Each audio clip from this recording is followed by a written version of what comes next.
What's going on, YouTubers? This is Cbse from Education Made Easy, and today we have a very interesting topic. Are you a Cbse board aspirant? You're planning to study but you actually can't. Well, this is the most common problem faced by each and every student. So today on Education Made Easy, we'll look at some of the mistakes of yours that is actually not letting you study.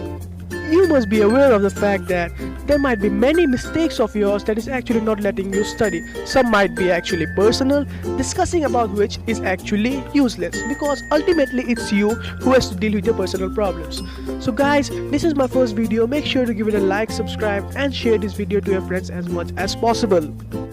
As I already said, that the mistakes that you all do while preparing for your board exams can be of many types, but today in this video we'll be discussing about the major 3 mistakes that you all guys actually commit while preparing for your board exams, the consequences of which you are unaware of. Skipping meals. The most common mistake done by every student. Everything has a positive and a negative aspect, right? No, you're completely wrong, because skipping meal not only harms your immunity but also makes you weak. And when you start feeling hungry, your brain tends to concentrate more on your stomach than your books. Students change their routine, ending lunch and breakfast to as one meal, and start over studying again. This is a very bad practice. This won't only harm your mind and body, but this will also not make you feel like studying. Please consume a balanced diet which is inclusive of both vegetarian as well as a non-vegetarian meal. If you are a complete vegetarian, please consume milk, butter and other milk items. Consume 3 times a day meal for better results and better performance of your body as well as your mind for concentration.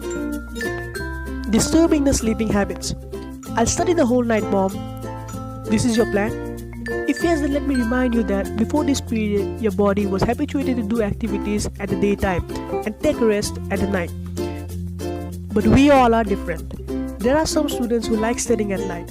For all those students, it is always advised to sleep at least 6 to 8 hours a day. Sleeping not only helps you remember things but also helps you increase your concentration while studying. If you disturb your sleeping hours, your brain gets disturbed, and if your brain gets disturbed, it tends to get uneasy motions in your body, and then you will actually feel like not studying. Disturbing the sleeping hours will not only affect you in your studies but may also create some serious diseases that might lead you to the hospital before your exam dates. You definitely don't want that, right?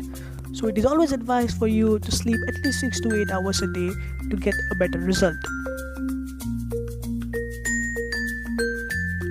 Making wrong plans.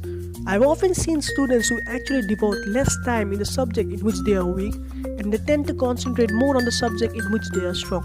This is completely a wrong strategy. Let us give you an example. Suppose this is your performance in which you concentrated more on accountancy and less on the other subjects.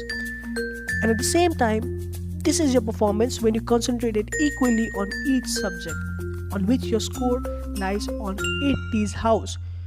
Now this is a perfect strategy because you are unaware of the fact that the percentage in your first case remains 77.8, whereas on the second case remains 84.6, which is a massive growth.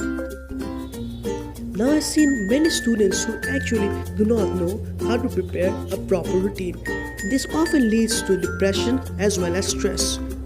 But do not worry, because the next video on Education Made Easy will teach you how to prepare a proper routine to score 80 to 85% for an average student. I will also be uploading a video which will give you a brief comparison between different books and give you the best books that is good for you. Thank you viewers for watching my video. This was my first video. Make sure to subscribe to my channel to get latest updates on my new videos. This was all for today, guys. Make sure to stay tuned and keep watching Education Made Easy.